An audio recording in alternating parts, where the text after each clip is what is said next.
Welcome to episode 17 of the Speak Up Sports Podcast with Cass, Chris, and Sean. What's going on, fellas? Yo, What's yo. up, y'all? What's up? Aha. What is going on? Another big week in the NFL. Another big week in the NBA. A big day in the NBA. We got Ja Morant. He made his debut after suspension. He's been out the entire season. Finally made his debut. Ended with a great ending with a game winner against the Pelicans. But let's get back to the NFL. Let's start off with the NFL. The last game that we saw on Monday. Let's not waste no time here, Chris. Let's not waste no time. The last game we saw on Monday, the Eagles versus the Seahawks. Chris, speak up. What is going on? The Eagles are on a 3-game losing streak. Niggas in turmoil, boy. I spoke about a game winner, and we had another game winner here with Drew Lock throwing a dot to Jackson Smith and Jigba. What's going on, Chris? Man, I can't call it, bro. I don't even know, man.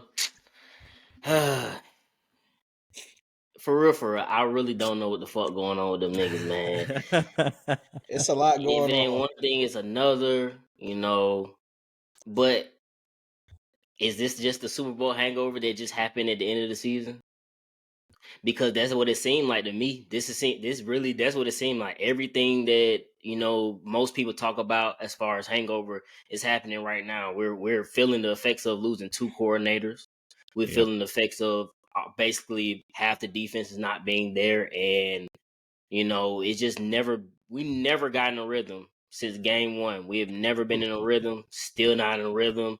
Somehow we clinched a playoff spot. Is it worth it? I don't fucking know at this point. But I mean, damn. It's That's a little really rough, all man. you can say after that game, for real. That's all, man. That's as soon as the fourth quarter happened and we threw that pick, even though we got to stop, I just knew it was downhill from there. For whatever reason, go ahead. They pretty much controlled the second half on y'all, and they did it through the run game, mostly. But it got to the point where it was like, it's like, it's not, this ain't it. They're not going to win this game. The Eagles not going to come back and win this. It's like Seahawks had too much momentum, and then you seen the last drive, the second to last drive happened, and it's like, oh, okay, it's a little bit of time left. Drew Lock, they was in a rhythm. They've been in rhythm that whole second half, and to come down and do what he did on that last drive was pretty nice. This is a great drive for him, man. Drew Lock. You seen the video circulating saying that all the passes came against James Bradbury, who had a rough ending to the game. I mean, he gave it the big pass to DK Metcalf up the right sideline, then right back to it with Jackson Smith and Jigba getting the game-winning touchdown. Questionable call right there. The biggest thing, definitely a questionable call, because why was you single high safety? But aside from that, one of the things that Chris mentioned is if it's not one thing, it's another. Obviously, Darius Slay got hurt last week and is going to be out for a couple games, and then we got the news today that Landon Dickerson is out. But what's up with some of the comments that came after the game? We got Nick Sirianni saying that they wanted to try to get the pass interference, which I kind of understand in a sense, but I mean, you could have taken the check down on that, even though they're saying, A.J. Brown has come out and said it was his first read. But then also with Jalen Hurts saying that the team hasn't really been locked in as a unit. And that's not something that we've just seen with them. We're now seeing it with the Steelers. So to hear a team like the Steelers are also on a 3-game losing streak. Same thing. So what's going on right there, man? Some behind the scenes. Give us the insight, Chris. Look. Hey, what they say, bro? We keeping all comments in house. Okay. I mean, I really believe that they don't trust each other, honestly, at this point, because it almost seems like coordinators are handicapped, because at this point, again, like I said before, this is Nick Sirianni's offense. Every play call, every play design is by him, through him. Just because Brian Johnson called the plays, Nick Sirianni designed the plays. Now, now it comes to the question where is he a good play designer? Is he really that guy as far as designing plays? Because it don't seem like it seems like, you know, maybe Shane Steichen had a little bit more hands on than we think. Because all we've been told is, you know, he just called the plays at the time. But as soon as the offense shifted over to him being an offensive coordinator at the end of 2021, offense looked completely different. This offense right now does look like the beginning of Nick Sirianni's tenure there.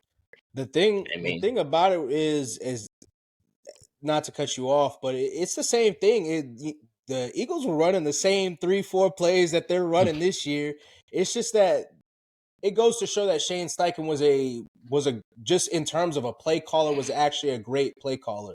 Like, it doesn't matter what offense you have in place. Like, an offense can be good or an offense can be bad. It's just depending on when you're playing, what you're calling, when you're calling it. Situational football, and we're obviously seeing with the Colts that the Colts are with a backup quarterback, pieces in and out. Obviously, Michael Pittman got hurt this past week. He got a concussion. And the Colts put up 30 on a good Steelers defense. 30, really, they went on a 30-0 run on a good Steelers defense. So that goes to show what Shane Steichen's doing over there. So it is interesting to see kind of how the offense, there's really we kind of talked about it with Buffalo. There's kind of no consistency or rhythm to the offense. It seems like, we've talked a little bit about how they haven't run the ball enough. This time we see that Jalen Hurts ran the ball well. DeAndre Swift had 18 touches. Kenneth Gainwell got some touches as well, but they controlled the game for the most part, but still it wasn't enough. So it's always out of sync. Like, we'll have one good drive, and then the next drive, it just looks like we don't know what the fuck we doing. We started throwing bubble screens 3 times in a row. Mm-hmm. One side didn't go to the other side. It looked funky. But like you said, play calling matters, play design matters. But if you call it in the right situation, it probably would work. But right now, it's just, and they brought up a good point. One person brought up a point where at the time when we had Carson Wentz, John D. Filippo was his quarterback coach, and Frank Wright was his coordinator, and that was the best that they seen him. But when those two people left, and they promoted somebody who was close to Carson Wentz, which was Press Taylor, they were real close. It looked kind of crazy. Carson started doing his own thing because he didn't have really nobody in his ear, and the word Brian Johnson done known Jalen Hurts since he was little, so. Maybe he ain't giving him the shot in the arm he need to say, hey, you need to get this right. Like, this is how this is supposed to go. Like, you don't have to, take the deep shot every time. That shouldn't, like, I don't know. Like, the play you were talking about, actually, it wasn't that play. It was another play where AJ was up the sideline and Devontae Smith was dragging across wide open. And they was in cover 0, so it was no safety. Everybody, the whole field was wide open. It was a 3rd and 8. Deep shot, missed the ball or whatever, and that was that. But I don't know. To go back to what I was saying, to go back to your point and to tie it back to what I was saying about in terms of play calling, what you mentioned about Press Taylor and Carson Wentz. Well, Press Taylor did come to Indy and was coaching Carson Wentz in Indy as well. Carson Wentz obviously was good, he was decent, but now Press Taylor is in Jacksonville, and I've been hating on Jacksonville, and it's kind of looking like their offense hasn't been great all season. They can't finish in the red zone even if they are moving the ball. So, and a lot of that because they have had the issue with Doug Peterson calling plays and then switching to Press Taylor calling plays, and then Doug Peterson calling first half, Press Taylor calling second half, vice versa. So, it might just be that Press Taylor is not a good play caller. It might just be that Brian Johnson, no disrespect to him, maybe he's just a young play caller. He just never, because to this point, I'm pretty sure he hasn't called plays before, or did he at Florida? Because I know he was at Florida. I think he did it in college, but his whole time in NFL, he's been actually even in college. I know when he was at Mississippi State, he wasn't a coordinator there. Okay, I think he was the quarterback coach at Mississippi State because he coached Dak Prescott. And since he's been in the NFL, he hasn't been a coordinator up until now. So I honestly don't think he's ever called plays. Mm-hmm. Okay. What are your thoughts? So I don't think we talked too much about Well, Matt Patricia. Yeah, but Patricia taking over and sending. Honestly, it's funny as hell. But honestly, up until that last drop, I like the just the willingness to change everything up. The different formations we were running on defense, it looked a little different. Yeah, I know you said like they did run the ball pretty well in the second half. That was kind of strange, but lately we haven't been stopping run anyway. But it's just a third down. That has been our Achilles heel the entire year, and we still ain't did that much better. But it felt different. I don't know if it's just me looking at I know the size not calling the plays, but I mean, everybody's calling for folks' jobs. Something had to get done, but I mean, Yeah, it's an interesting move because it's like it's a demotion, but you kind of gotta sweet it, like make it sweet, make it sound not as bad. But it was, I mean, if it weren't for that last drive, you would come out this thinking, okay, Patricia actually did a decent job today. I like how he was switching it up, and I mean, it looked much better. It looked a little more like people knew what they were doing. We were being more aggressive on like passing plays. Like I seen a lot of press coverage, which we don't normally do a lot of. It looked much better, but again, it don't matter because that last drive he got Swiss cheesed up. So it was almost like, well, damn, you didn't do much fucking better. Leaving Bradbury on an island. But what do you to get into some Twitter news and some Twitter fingers, some Twitter beef? We saw a little back and forth between Eric Weems and Darius Slay saying that Darius Slay is a little overrated and he wouldn't have made a difference during that game. What do you guys think about that? I don't agree. I'm not saying he would have I'm not saying he would have shut, DK down, but that would have been him on him instead of Bradbury. That's his that would have been too. That would have been him on. Yeah, it would have been a totally different matchup. I mean, DK made some plays. I mean, be honest, the two catches he did make on Bradbury were like some elite catches. It was just better offense. Bradbury was there, and that second one was ball. The first one should have got picked. The second one was ball placement. Like Drew Lock so it wasn't like Bradbury was just looking lost out there, except for that last one. What the fuck? Yeah, that last one. But he was there. But I mean, the thing on Bradbury, he never been a speed guy. I mean, he's a hands-on person. So I mean, DK, if he get off the press, I mean, he's gonna obviously go past him. But I mean, what Depot said. Hey, yo, he's trash. Bradbury trash. Yikes! That was not a good look for him. I mean, he that's the hard thing about playing corner. It's like you could play decent all game. I mean, because he played good all game. He was straight into the last drive. He got completely towed up. I was like, damn. You can hit up 4 plays on a row on Monday night. Everybody like, whoa.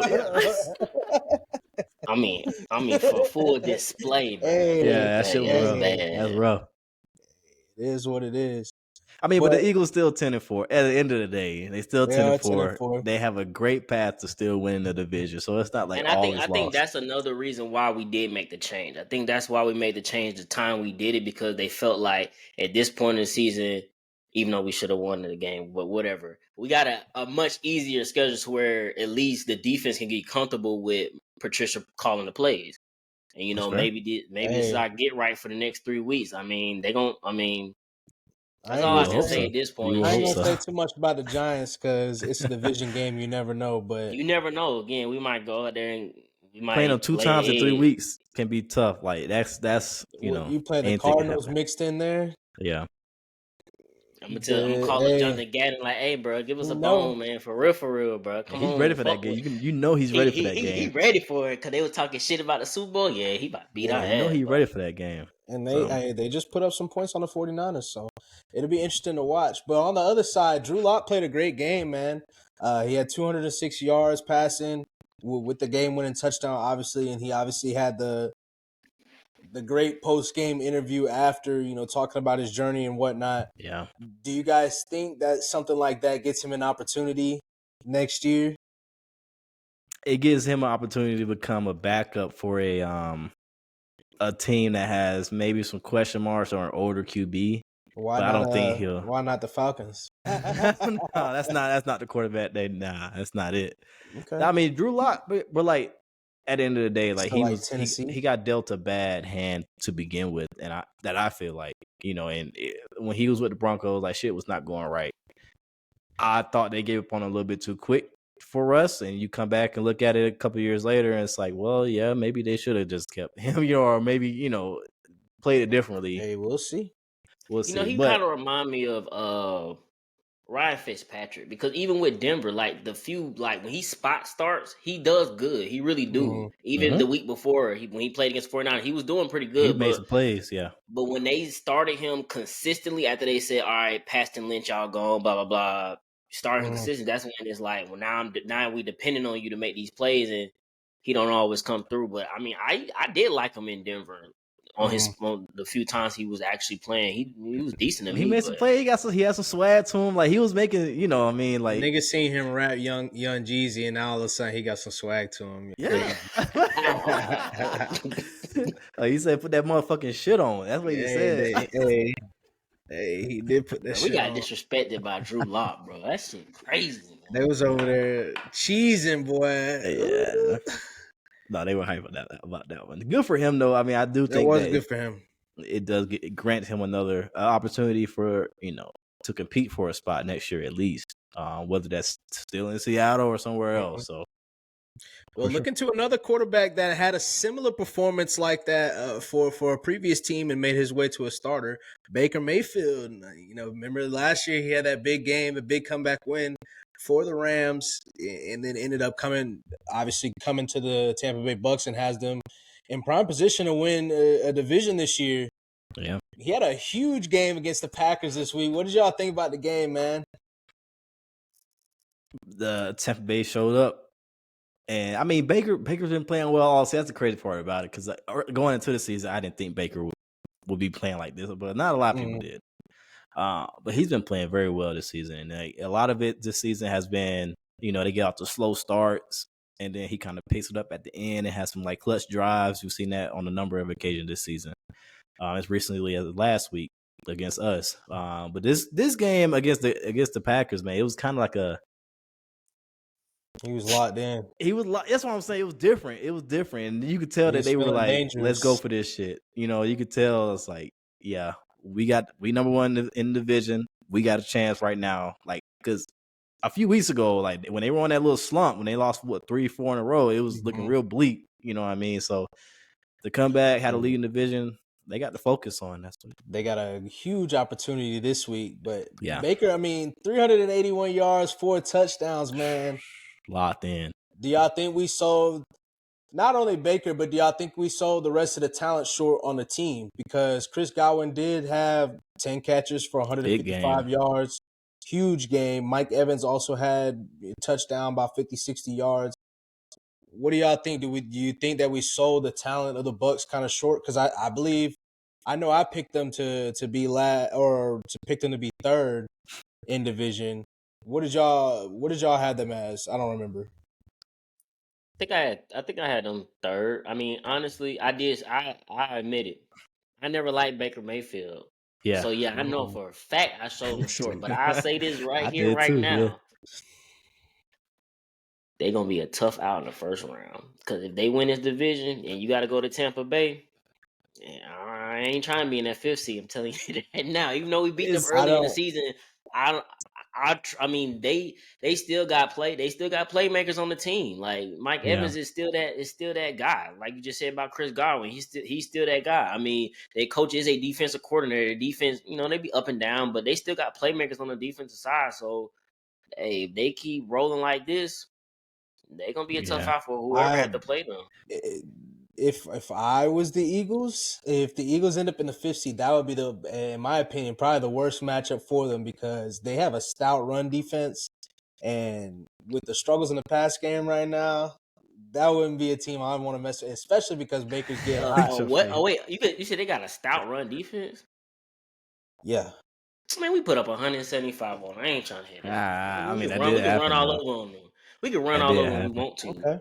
Okay. No, but I think. But no, I don't want to be in the 5th seed either. Don't get it twisted. I ain't trying to see Mike Evans. I don't want none of that smoke right now.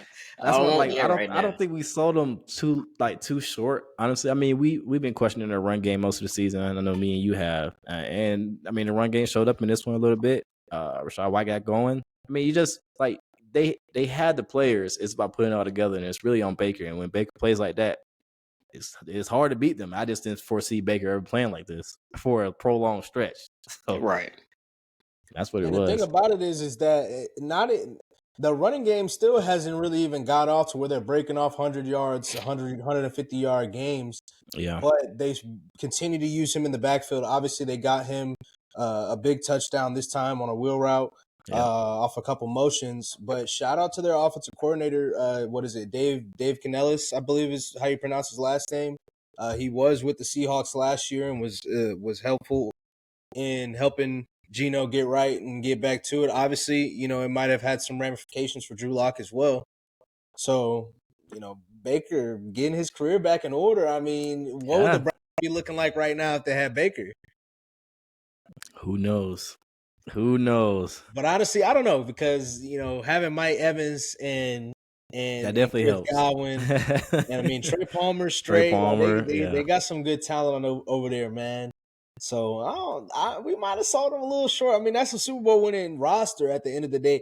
The reason that I was down on them is because of Todd Bowles. I don't think Bowles is a good coach like that. But I mean, hey, when you're going against Dennis Allen and Arthur Smith and the corpse of Frank Wright right now, I guess you stand out. Yeah, which is moving crazy. moving to the next game, Sunday Night Football. Yeah. Jacksonville. The team that Tampa Bay is actually about to play versus Baltimore. Baltimore ended up dominating the game again, 23-7.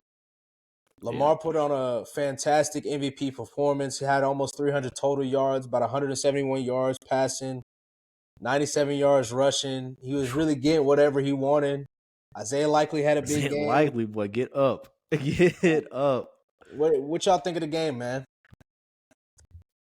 Not surprised. I mean, we all reeling. Yeah, they got a lot of. Look at your face. Look. No, I mean we all picked Baltimore. They're the better team. It wasn't completely surprising what happened. You know what I mean? But Baltimore they're a well-oiled machine right now. And when you got Lamar playing like that, there's nothing you can do with this squad, man. It's tough. It's tough when they limit mistakes and he gets going, especially in the run game like that. You can do. Jacksonville didn't have no answer for it, but tough injury to Keaton Mitchell, man. I was about to say that's the one thing that's keep messing up. I mean, they winning in spite of it, but damn, they gotta stay healthy. He was getting off, man. It seemed like every carry he had went for 10, 20. I think what did he have the most explosive runs in the league this year? Man, that shit's tough, and it immediately ruled out. I don't know if y'all saw the video. I saw it, but I don't like. It's tough. It's weird how it happened. Too. Like it just got stuck. You know what I mean? It's just. I thought it would be just like a hyperextension, but they said that shit. Yeah, that shit torn. That's rough, man. That's rough. They can't keep a running back healthy over there. It's tough, but definitely takes the speed element out of their backfield. And they were excited by it. You see it like last couple of years. I mean, not last couple of weeks. They made it a point to get him more involved, and then you come out like this, and it's like, well, now we got to pivot. It's tough, man. Baltimore always got that something always going on in Baltimore, man. But shit, Trevor Lawrence, man, what y'all? Look, I just want to hear y'all thoughts. 264 yards, a touchdown. He had two. I mean, one bad fumble trying to switch the ball in the red zone, and then another fumble in the game. Obviously, they only scored 7 points. We did get the news following the game that he's also in concussion protocol. I mean, how are y'all feeling about Trevor Lawrence and them Jacksonville Jaguars, man? In that bad spot at the end of the first half, when they come away with no points. Yeah, that was the clock expired. That was terrible. That was poor management, and that's on that's on the quarterback. It's on the coach too, but it's also on Trevor. It's really on. I mean, it's not fully on him. They should have tried to get out of bounds or something, or that last play they should have. He should have tried to spike it or throw that ball out. But hey, you don't throw in a little out route where the guy gonna be tackled. Like he really had no chance of making it out there. Like it's tough. It's tough, man. But like Trevor, I mean, we talked about it too. Like he's not that guy that people propelled him to be. You know what I mean? And then, like I had him, pretty high up there too. But like we've seen this season, man, he's still got a long way to go. I don't think he's a terrible quarterback. He's a game manager, huh? I mean, not a good one. If you classify it as that, he's not bad though. I mean, he makes mistakes and he makes some bad turnovers. In the last couple of weeks, we've seen some horrendous turnovers. I don't think he's a bad quarterback. I just think there's just something going on there. Well, what you think is going on? Because at this point, he's in concussion protocol. Like I said, they're 8-6. Yep, which is the exact same record as the Indianapolis Colts with Gardner Minshew, and the Houston Texans with a rookie quarterback or Case Keenum, who looks to be playing this week as well. Right now, we're looking at who's their backup quarterback. Most likely, it's going to be C.J. Beathard playing this week. Yeah. And they're playing Tampa Bay, who's on roll. And Indy's playing the Falcons, who look like they're reeling. Yep. And Houston has an opportunity to who's Houston playing this week? Who are they playing? Producer. Oh, I'm drawing a blank. It's a playoff team too. Yeah. It's Cleveland. Yeah, it's the Browns. So, and they're playing the Browns. You got Houston playing the Browns. So, I mean, now they're in a bad spot right now. Jacksonville in a bad spot right now, man. Hey, what Drewski said. I'm just saying, like I let it be known that I told y'all this was going. I told y'all this was going to happen. Because now at this point, I mean, they've got a lot of questions. Yeah. It's not looking. People have been trying to talk about them as if they were a contender. Obviously, off of the idea that Trevor Lawrence was going to be or is going to be, which is not to say he can't be elite, but I mean, he does have some very elite throws from time to time, but it's just the consistency, and obviously the turnovers at this point. I mean, it's looking dark because are you going to sign him to the 5-year option this offseason? I mean, I think they definitely are, but should they? That's a different discussion. But I think they, better question: should they sign him to a contract? Because this would be the time that you would like to look at it and get on top of it early. Yeah, would they sign him to a contract? We talking though. And then on top of that, we've got other questions with Josh Allen. He's a free agent? Calvin Ridley. It's the timeline. The time for Jacksonville to have taken off on this division. It just went like that real quick, and it's looking dark. It's a very high chance that they don't win this division now. I think about it. Go ahead. I think they lose this Sunday to a good. I think Tampa Bay, like you said, and if they lose this Sunday, it's tough because it's not like the Colts or the Texans have really, like, of course, if the Texans beat the Browns, they can definitely give one up, both of them teams, but yeah, and then you had them facing each other the last game of the season, and it could damn well come down to that. I mean, after this, at the Jacksonville, they had Tampa Bay, Carolina, and the Titans. They could fuck around and lose to the Titans too. So I mean, it's tough, man. Who says they can't lose to Carolina after? Juggernaut. Hell no. Okay. And this is not where they need to be. Of course, you can kind of blame it on quarterback injury the last couple of weeks a little bit. You shouldn't, but you can. You know what I mean? But Christian Kirk being out is huge. Yeah, that's for sure. Obviously, Zay Jones had another. I don't know if y'all seen him wearing that big ass bulky knee brace, but he messed himself up again. It's terrible. A lot of questions over there in Jacksonville, man. And dark. Over the past 5 weeks, Jacksonville has been a bottom 10 defense and a middle of the pack offense, roughly around like 16. So, I mean, they got a lot of questions. If the season doesn't go the way that it's supposed to, right now they have a 70% probability rate to make the playoffs. If they lose, it drops to 55. So it starts getting dark for them. We're gonna see. Yeah, we're gonna see. We're gonna see. But to the final game of the review. Yeah, let's talk about them y'all boys. Y'all already know what's coming. Them boys. We them boys. That's the stage. That's the stage they're at right now, ain't it? Man. We them boys. Buffalo versus the Dallas Cowboys. Buffalo came out with a big W. I think somebody on here said that was going to happen, but I don't know. We'll see. 31-10. Right. What the fuck? 31-10. Buffalo dominated the game, but not like how most would think. They dominated the game through the ground or on the ground. Yeah. With James Cook going for 179 yards and 1 touchdown. Josh Allen only threw for 94 yards the entire game. What did y'all think about the game, man, in a dominant fashion? It's funny because we talked about it, Chris. Like, we talked about it. That's how you beat these Cowboys. You run it down their throat. Run the fucking ball, man. Shit. And that's exactly what we've seen, which is good on Buffalo's side, you know. And that's kind of what we've seen. Like you mentioned earlier about the lack of identity and consistency on offense. Ever since they moved over to Joe Brady, you kind of seen a more effort to get James Cook involved week in and week out. He's a great talent, and that's what you've seen this. I mean, that's what you've seen this weekend. Like, they made it a point. We're going to run this ball. They seen something in film that the Cowboys put in their losses this year that were like, yeah, we're going to exploit this. And that's what they did. And Josh Allen didn't have to do nothing but control the game, take care of the ball, get the ball to the right spots. He didn't have to play hero, like, you know, like we always talked about. And that's what they needed. But see that shows you. They just showed you how you play football, bro. You don't have to, just because you got the best player on your team, Josh Allen.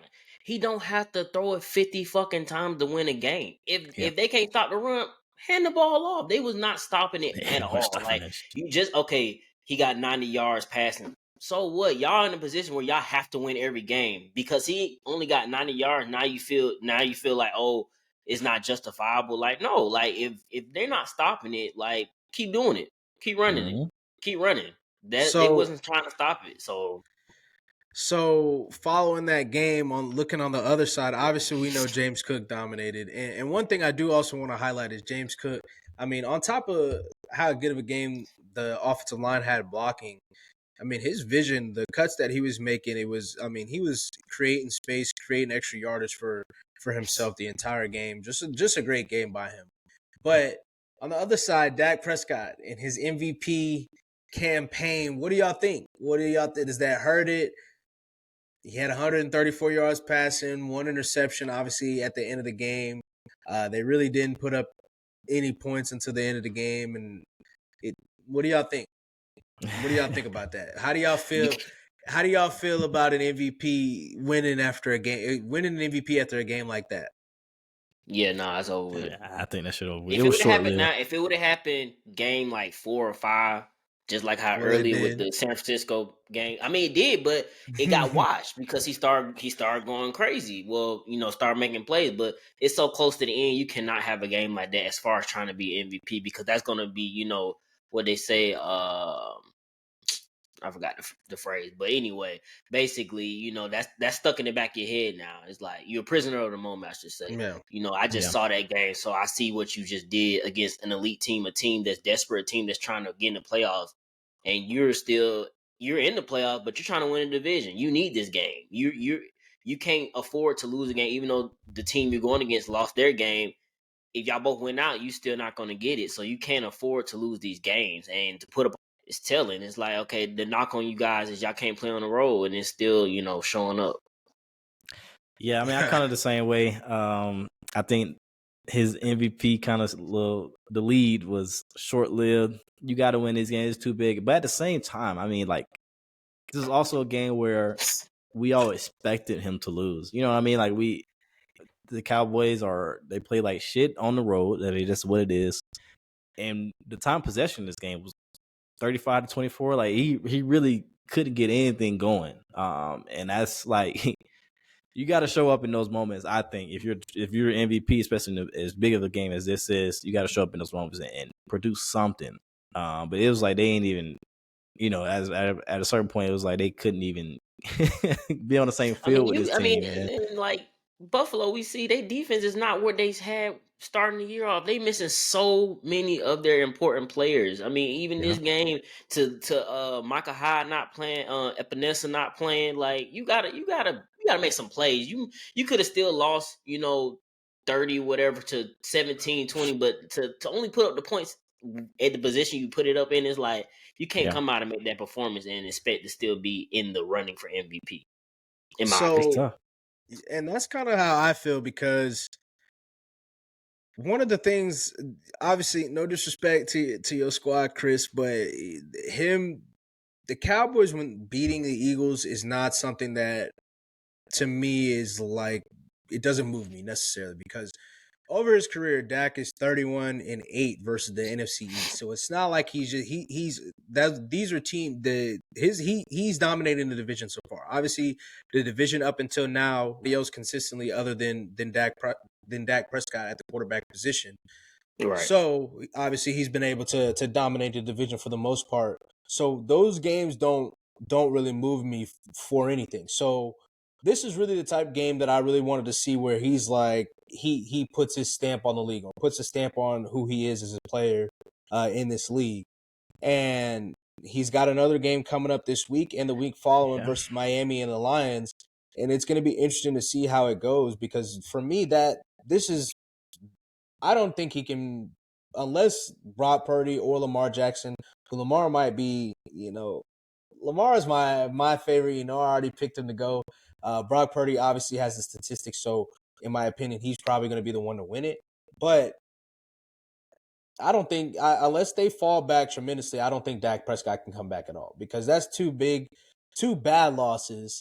And then, obviously he lost against Philly on the road, and that's something, a lot of talking points in the national media. But I just can't, like, you don't put no points on the board, bro. Yeah.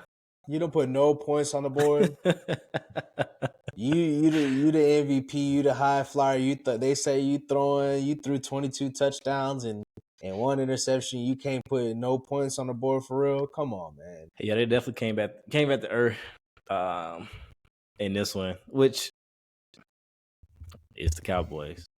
So I mean, I don't know. It is, but the Cowboys. So if he comes out against the Dolphins and has a game where he's throwing for 300 plus and 3 touchdowns, no picks, and they end up winning against the Dolphins on the road, that still don't shift you. It wouldn't shift it's you. It's not going to shift me. Not at all. I would say no, simply because I think whoever wins this game that we're going to predict probably is going to have a good ass game in order to win the game, and they probably going to solidify at this point on the Monday night game. Yeah. So that's my personal thought. That's right. I would be impressed, because Miami has had the number 1 defense in the league over the past 5 weeks. So I would be impressed by that. But in terms of getting him back in the MVP, not necessarily, because Miami is another team that hasn't gotten over the hump in terms of beating a team over 500 or beating a good team. We've obviously seen them get smacked by Buffalo. They lost to Kansas City. We saw them get smacked by the Eagles. So losing to the Cowboys wouldn't necessarily surprise me. But just because of how good their defense has been playing over the past few weeks, I would be a little bit impressed. Because Jalen Ramsey's back, you would expect that Jalen Ramsey is going to see a lot of time on CeeDee Lamb, especially after seeing Xavier Howard kind of get ate up against Tennessee. So, and it was good to see them bounce back. 30-0 against that Jets defense. That Jets defense is cratering a little bit, but I mean, at the same time, it was good to see them come back. So I would be a little bit impressed. But at the end of the day, we'll see when we get into these picks, man. We'll see when we get into these picks. But that wraps us up for the weekly review, man. What a great week in the NFL. Well, at least for most people. I don't know about you, Chris, because a 3-game losing streak that could be 4 this week. We'll see. But Hey, San Francisco had a 3-game losing streak, bro. not at the end of the season. But we'll So? see. We'll see. So we We'll just, see. bro, we finally got through the gauntlet, bro. Damn, That was a gauntlet. It was a gauntlet. We all called it a gauntlet. There's only maybe 2 teams that could have went through what we went through. You got to come out on top on the gauntlet. You can't just, or at least split. Yeah, we did. You come out. We did. We beat Miami. We beat Dallas the first time. We beat Kansas City, and we beat Buffalo. That's 4 games. And we lost 3. So what we talking about? I don't count Dallas the first time. You good, bro. You good. You good. Oh, y'all niggas. Because how many teams? Okay, question. How many teams you think would have been able to do the same thing? Maybe 2?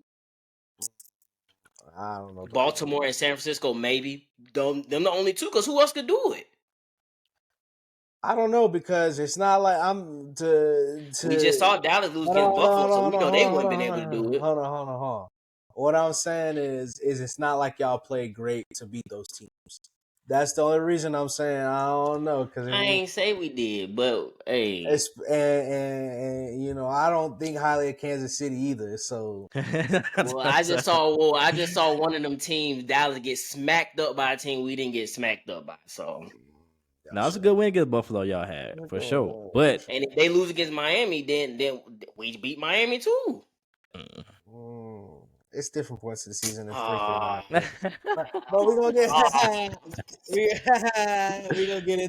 get into it.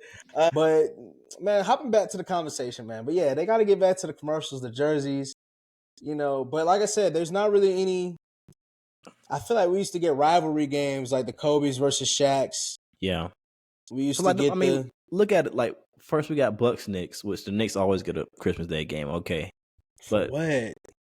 Bucks Knicks in New York, man. It's the Mecca. New York. Fuck it. It's the Mecca. But I'm not interested in that. After that, you got Warriors Nuggets. Warriors been ass. You know what I mean? Like, of course, it's still Steph Curry, which we seen what he did the other day, his game winner.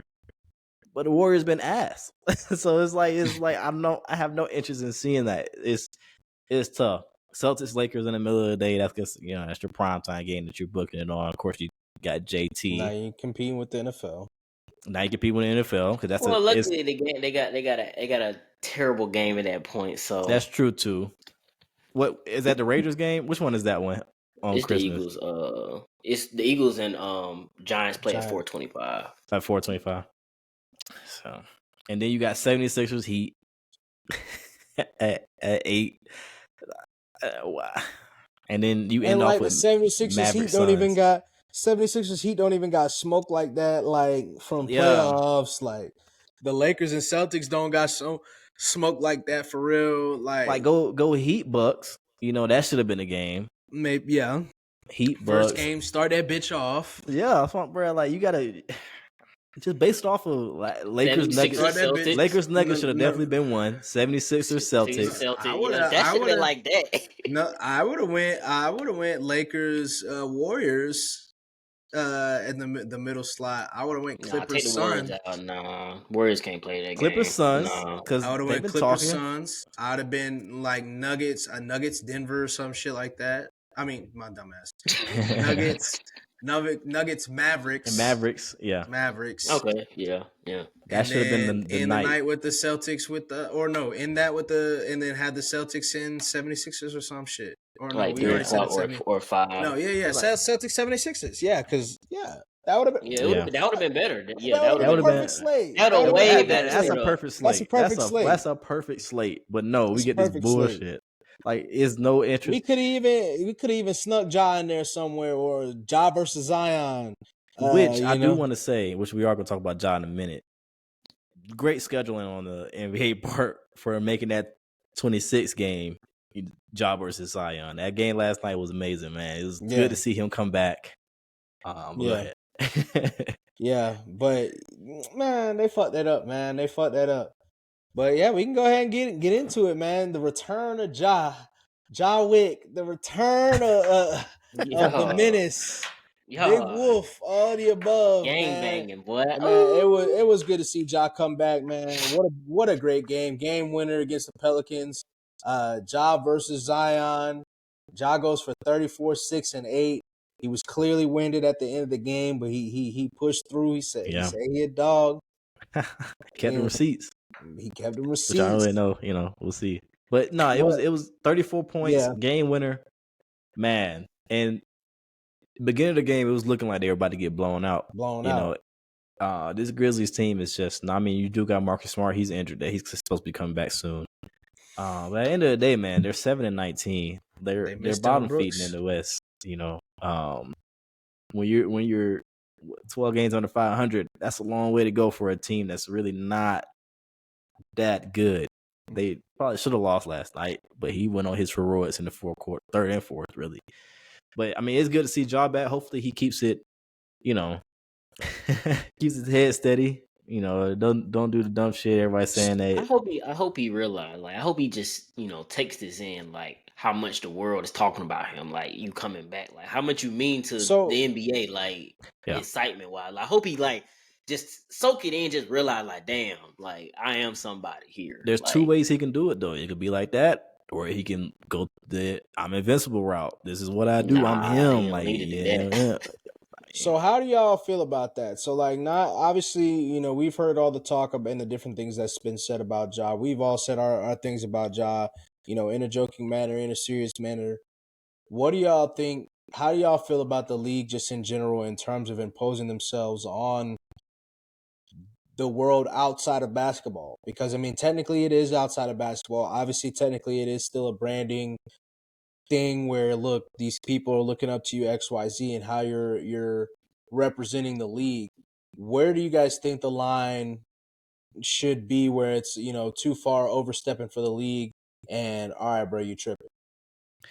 I mean, I think in that case, that's a great question actually, because a lot of that's been coming up we're seeing a lot about these athletes, these NBA players personalized with the Zion shit that we talked about a couple weeks ago, with Anthony Edwards shit that just came out. I think when you're talking about that kind of personal stuff, yeah, stay away from it. Don't even touch it if you're the NBA.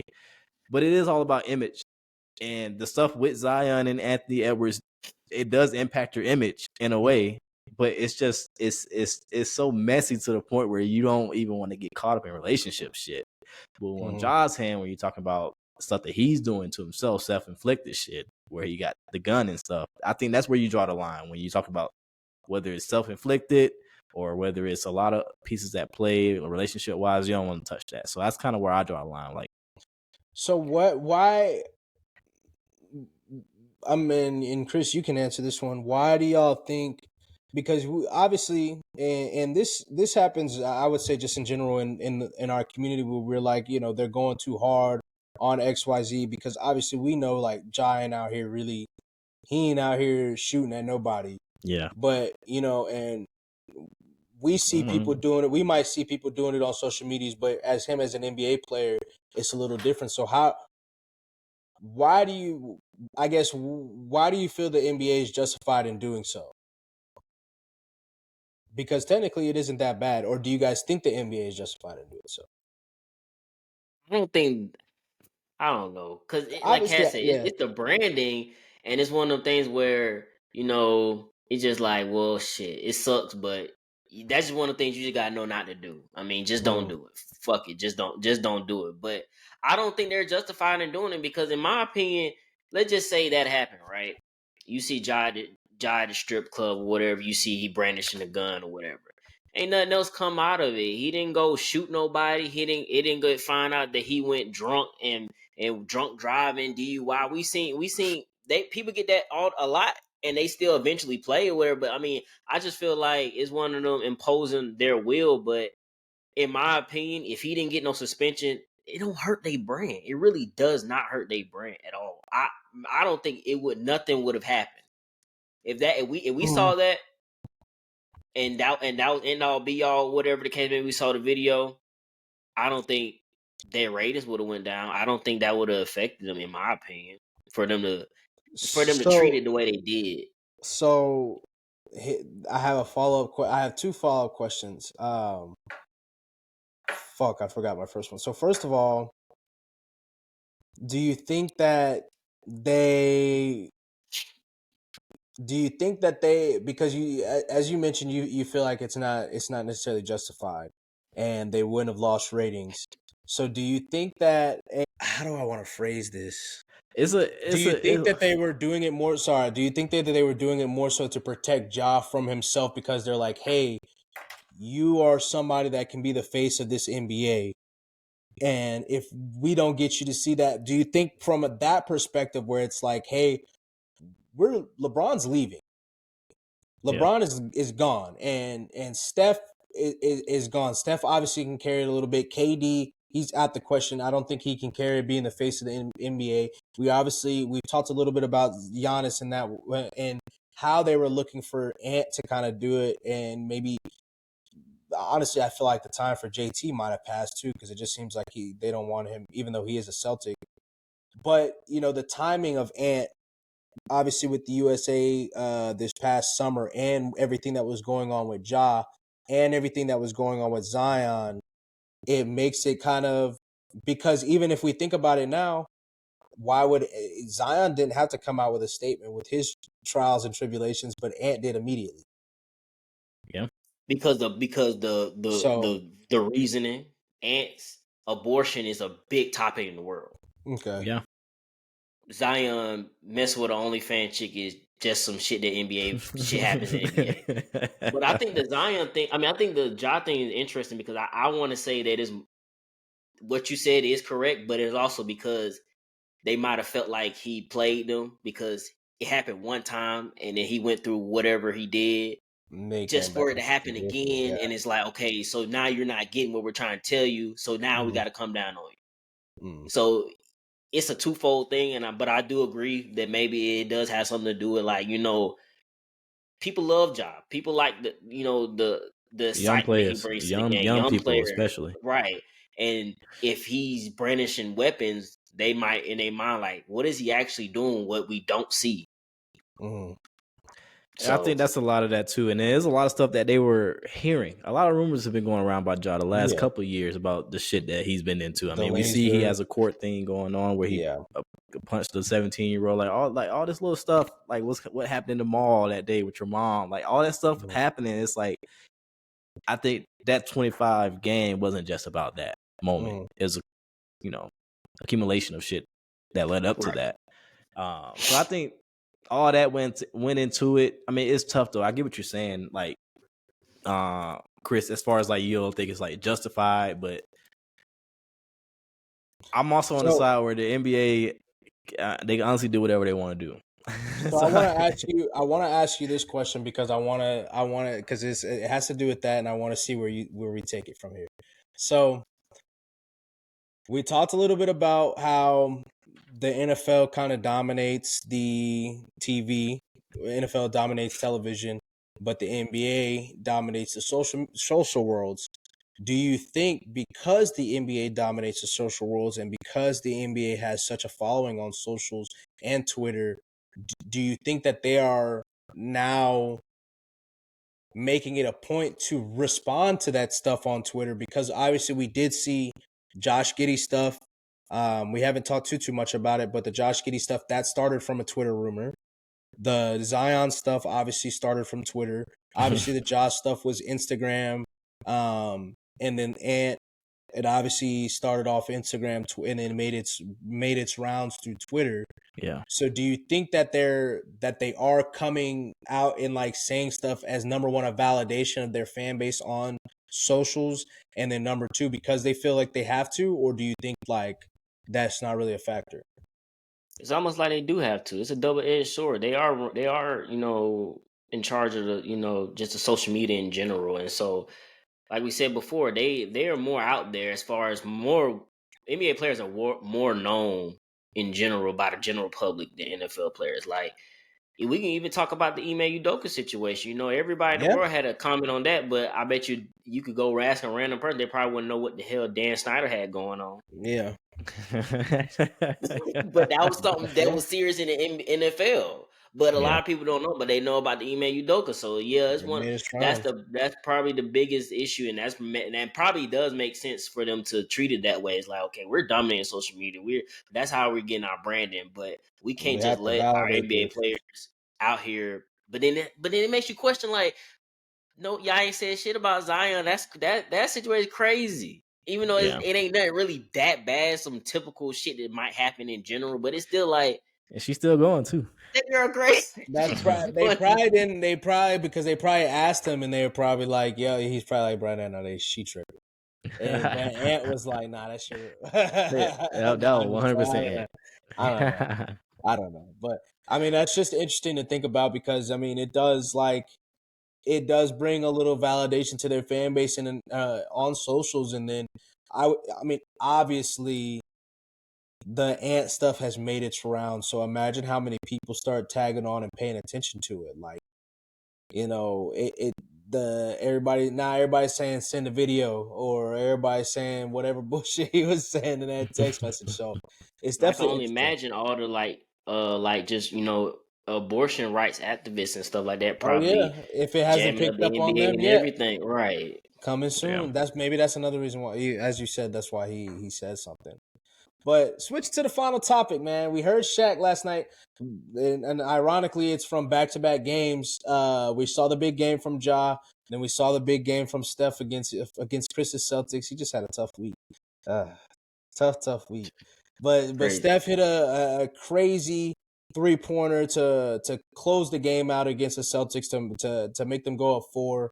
And following the game on NBA on TV or TNT. Shaq came out and said that Steph should be in the conversation for GOAT. So Yeah. should be in the conversation. He just said, and I want to stress that And point. he's a better player than Shaq. That too, but stress the point that he said in the conversation, not that he's the GOAT, but in the conversation for the greatest of all time. What say you? I say no. I think it's a little bit more than shooting.